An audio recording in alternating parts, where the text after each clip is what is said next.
The fifth item needing consideration today is consider approving fleet services to issue purchase orders for Mason County 2025 replacement vehicles and equipment to qualified vendors utilizing approved cooperative purchasing programs in the amount not to exceed 2025 approved vehicle and equipment capital replacement budget requests of $2,462,000. We do have Eric. Well, you're not Eric. Hi. Good morning. Take it away. Eric Brand couldn't be here. I am Becky Foreman, Fleet Office Administrator.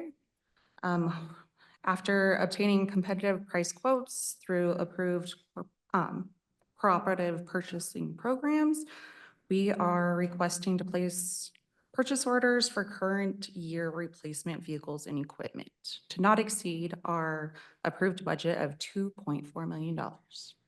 Great, thank you. Commissioners, do you have any comments or questions? I do not. I have none. Thank you. Thank you. Does anyone in the public have any comments or questions on this item? Seeing none, I'll entertain a motion to approve the item as entered into the record. I so move. Second. All in favor? Aye. Aye, motion carries. Thank you.